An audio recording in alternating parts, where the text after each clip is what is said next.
or that was actually sugar, about a tablespoon of sugar, some salt and some pepper, because I have a lot of greens in here. But I know, the Instant Pot says don't fill it full. This is going to shrink down in just a matter of minutes once the pressure builds up, so I'm not worried about it. I'm going to add some hot sauce because I like a little bit of heat in my collard greens. You add as much or as little as you like. I like a little bit of heat in mine. So I'm going to add about, 20 drops or so. I am going to add some water, about a cup of water. Now, you can do this on the stove. All the same ingredients here, just put them in a Dutch oven and simmer them for, I like them really tender, about a couple of hours. Or you can do it in the crock pot, same thing. Just put it all in there, put it on low, let it go all day, high, couple, 3 hours. Or you can do it in your Instant Pot, which is what I'm doing today.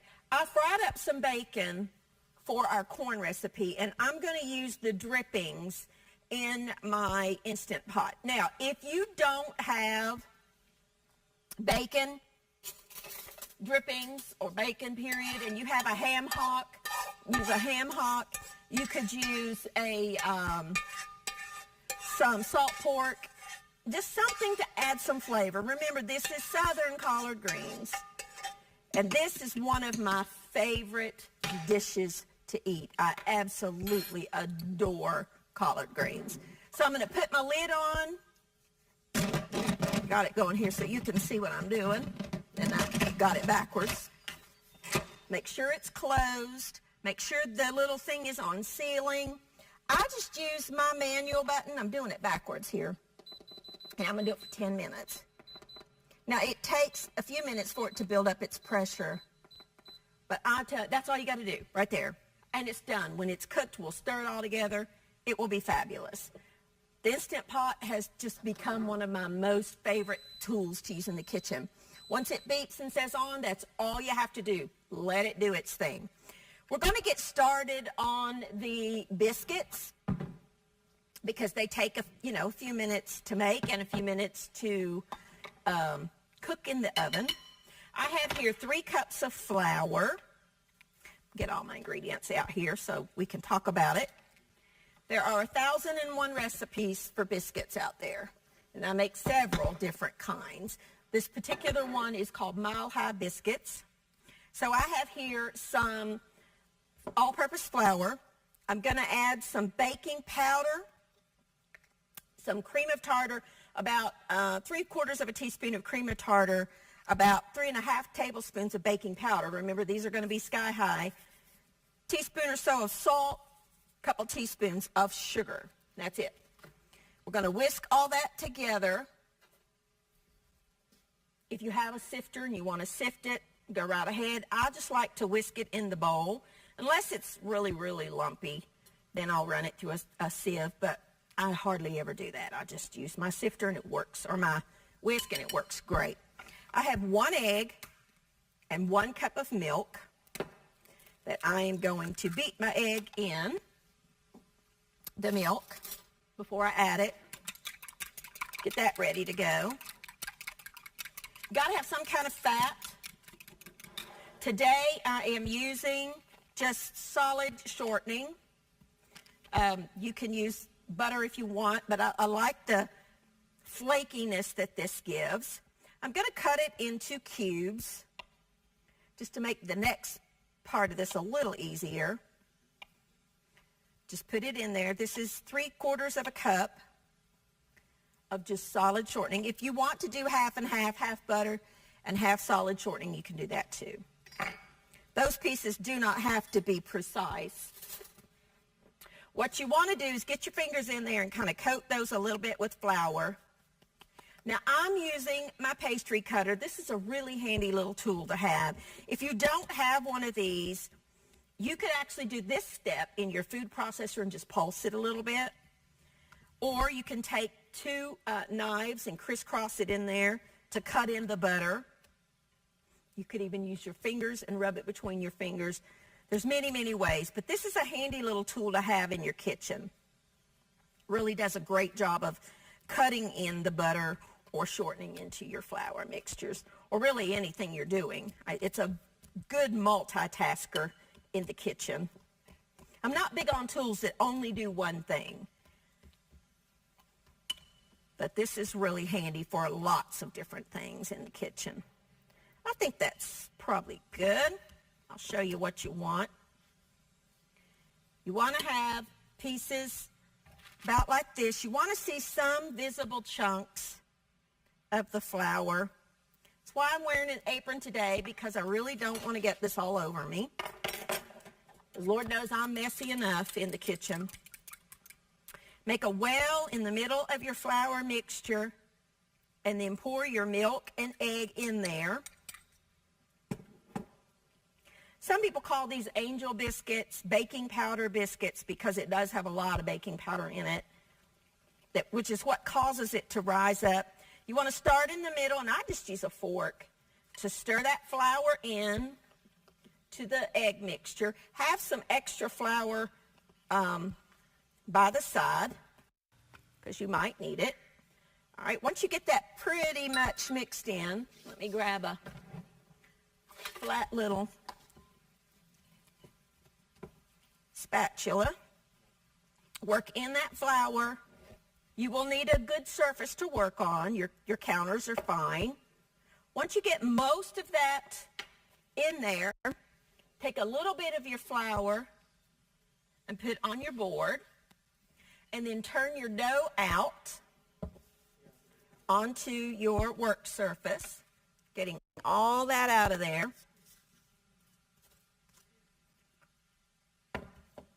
Okay. Let's get this out of my way. And then you're going to take your hands and just kind of work that extra flour in there a little bit, because it's a little sticky.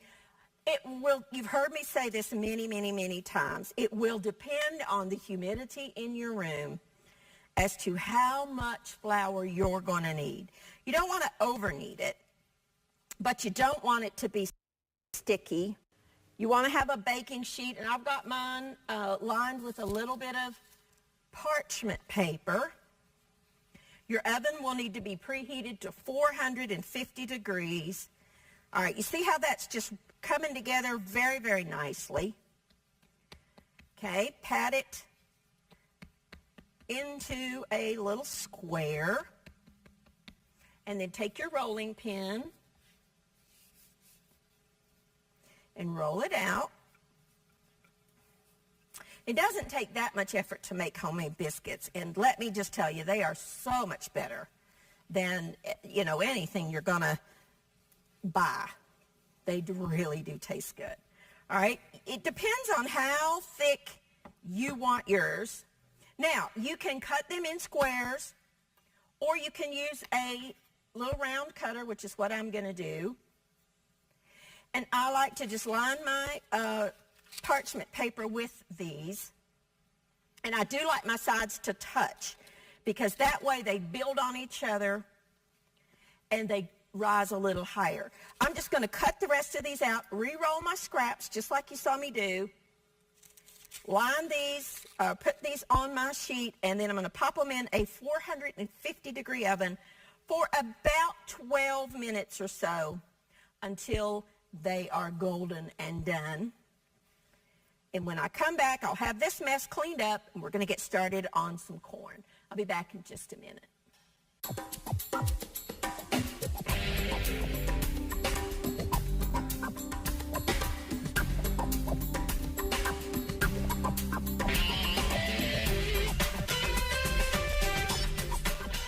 Alrighty, now our biscuits are in the oven.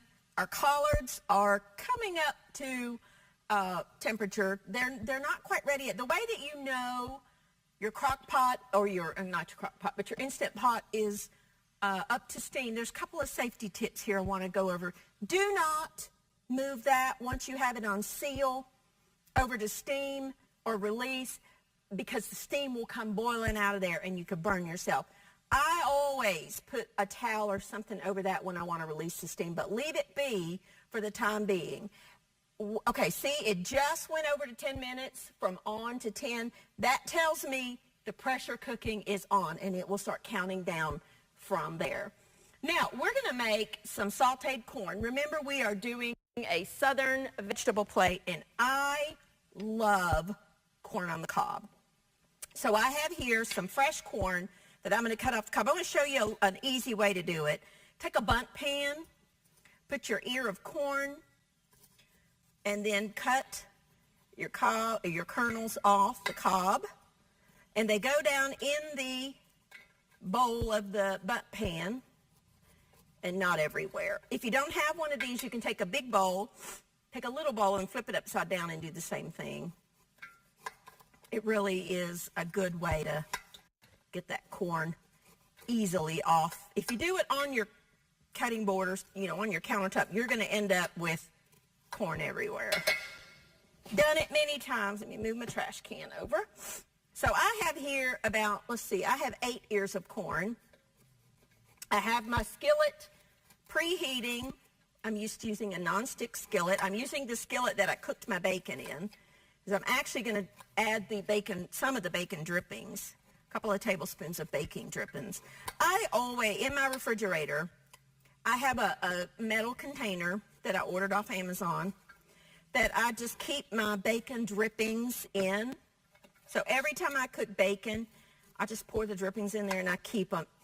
I think that very much is a southern thing, but it makes green beans and greens and just so many different things taste so good.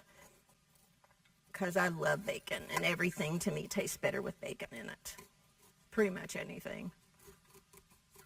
I haven't tried ice cream. I don't know that I would like ice cream with bacon in it, but a whole lot of other stuff tastes really good. I don't have this done ahead, obviously, so you're watching me. I think that may be enough. I'll do one more. You do as much or as little as you need. Love corn on the cob. Absolutely love it. And in the summertime, eat it all the time. I think this will be plenty. We'll just stop at this one. And sometimes I go back and I get those middle pieces which have a lot of the corn juice or the corn milk in it. Oh, so good. I can taste it now. All right, my pan is hot. That's enough. I'm going to add a couple of tablespoons that I reserved of the bacon drippings. I'm going to add that corn right in there. Get the mess I made up. I'm going to turn it down just a little bit. Add some salt and pepper, and I like to add just a touch of sugar. You get all those drippings. I need a little spatula. I'm going to stir that together.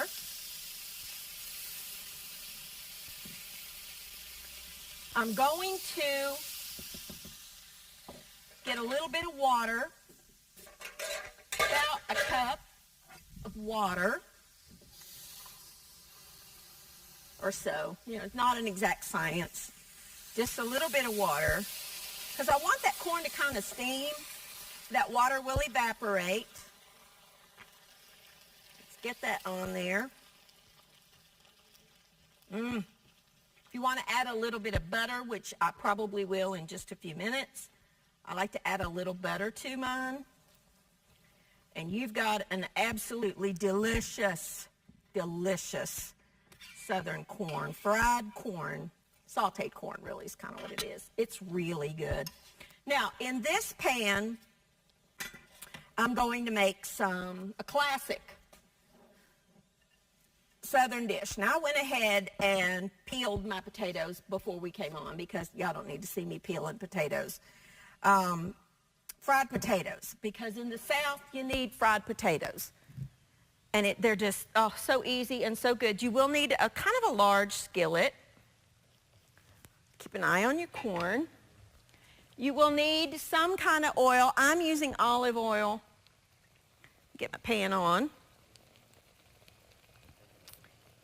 We're going to saute these. Now, these are not French fries. These are just pan-fried potatoes. My oil's taking a long time to come out. I like to use olive oil because I'm not going to be frying at a high temperature. And I just like the flavor of olive oil. But if you don't want to use olive oil, you could use canola or vegetable. That would be fine too.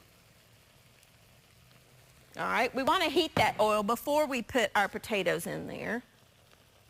Let's get this down just a little bit. You want to, I'll just use the same knife. You want to cut your potatoes about 1/4 inch thick. One of my favorite ways to have fried potatoes, something my mother taught me years ago, I don't have one or I'd do it for you today, is to fry potatoes with a turnip and onion. Oh, so good. Fried potatoes, just the same way I'm doing here, except you got a little bit of sliced turnips and onions in there. So delicious. These are just regular Idaho potatoes. We want to let our oil come up to a good temperature. I peeled them and I put them in the water to keep them from turning brown on me. Okay. All righty. We're just going to slice these up. Now you can flavor these about any way you want. One of my favorite, if not my favorite herb, is rosemary. And I like to add a little rosemary to mine. If you have fresh, then add fresh. If you don't, dried is fine. Rosemary is actually one of those herbs that dries really nice. Growing my herb garden this year, I'll get some pictures and show you. I love my little herb garden. I grow it in containers. All right. Just slicing these up. You can see down in the bottom of the bowl, a little bit of the starch has come out, and that's perfectly fine. Just going to put that in there. Now, let's stir our corn. Ooh, smells so good. All right. I'm just going to let this come up to temperature just a little bit more. When I come back, we'll get the potatoes in, check our collard greens and our biscuits, and I'll be back in just a minute.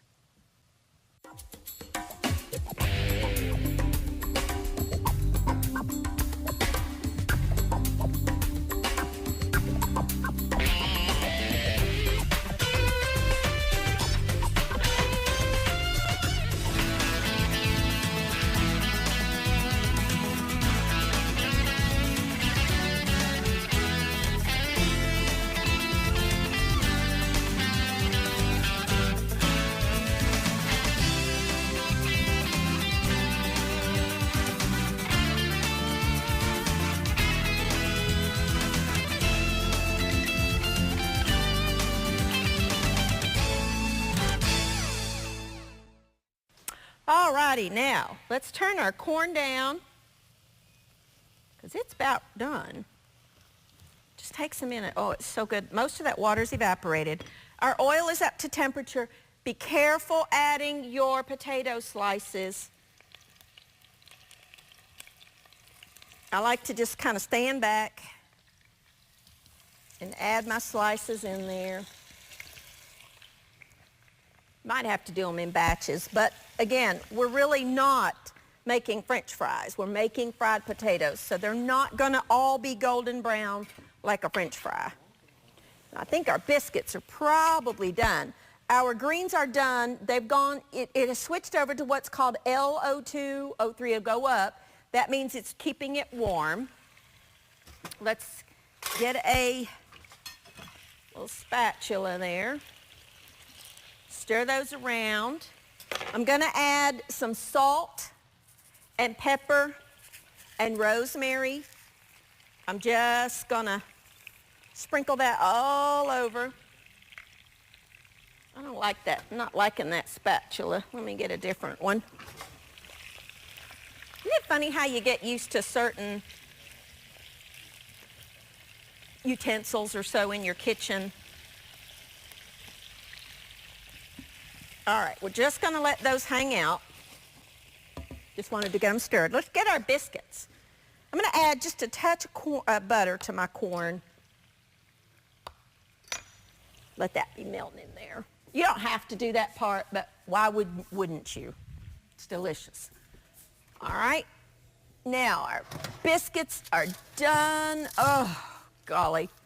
You could add some melted butter or milk on top of your biscuits if you wanted to. And they'll become a little bit more golden, but I don't. I prefer them like this. I'm the person who likes the inside more instead of the outside. I like the really soft. Okay, I want to show you what they look like. Which one do we want? Let's cut into this one. Ooh, you ready? Look. Oh, my goodness. Oh, yum. Oh, yum. Guess what I'm going to do? You'll never guess. In a million years, you would never guess. Putting some butter on there, topping that, let that melt just a little bit, and I'm going to eat it because, oh, so good. Those are so good. Those will be fabulous for breakfast with some homemade gravy or fried eggs or fried country ham for breakfast. Our corn is done. We want to taste for seasoning. Let me get a little spoon.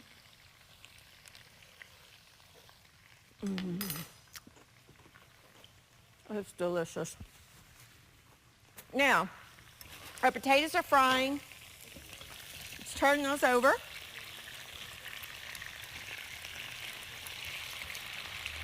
All right. Let those go for a few minutes. They take about 10 minutes or so to cook. Just keep stirring them. I want to show you how I release the pressure off of my, I got so much stuff going on back here. Off of my, now you can let that go on its own. Don't even mess with it. And the pressure will naturally release. There's a little red button back here, if you can see it. Woo! This little button right here, when that goes down, you know the pressure's gone. I don't want to wait that long. So what I'm going to do is put a towel over this little vent release, turn it over to release, and let it come out. I'm going to show you what it'll do if you don't have the towel on it. You see how it just shoots out steam? Well, I'm afraid somebody's going to get burned. So I always just put a little towel over it and let the steam out, and it just releases naturally. Let's try our biscuit, because I honestly just can't wait. Oh, my goodness. Those are delicious. Absolutely delicious.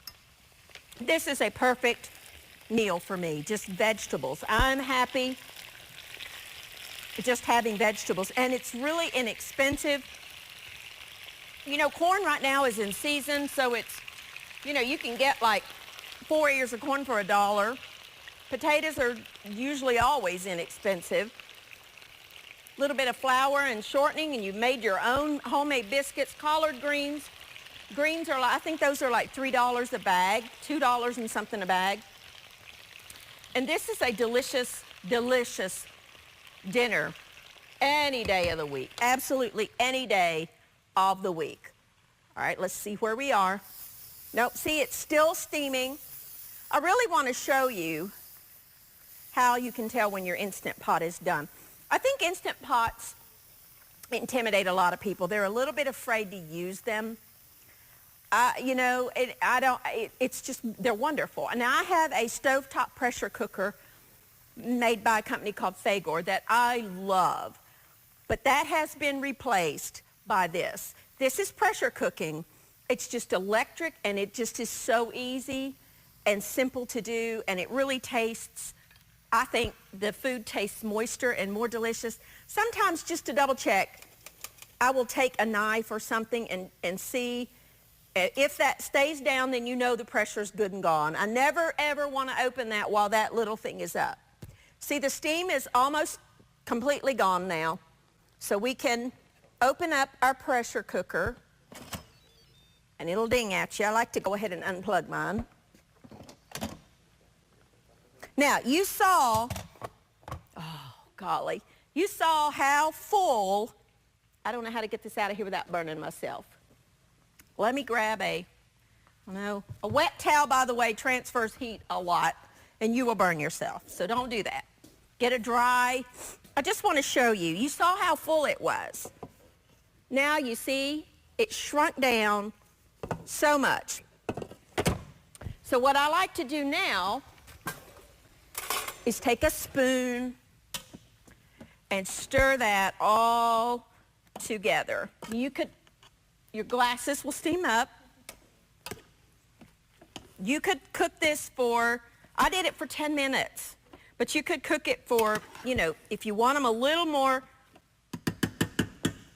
whatever, you could cook them for a few more minutes, like maybe 15, but they're fine for me. I like them like this. Let's taste them for seasoning. You always have to taste your food for seasoning. Always. A little vinegar on this. Ooh. Absolutely delicious. I love them. They're perfectly cooked. 10 minutes, folks. 10 minutes. And you've got a wonderful pot of greens.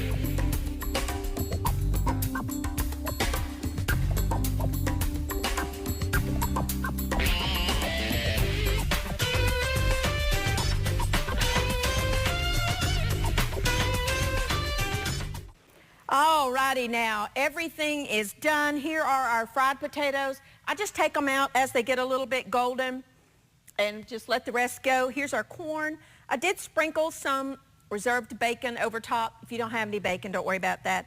And here are our delicious greens that are fine just as is, but if you like a little vinegar on them, you're going to add a little bit of vinegar and that just amps up that flavor. And don't forget our delicious Mile High biscuits. Here is a Southern vegetable plate for you to try at your home. Thank you for joining with me, and I will see you next time on Everyday Manna.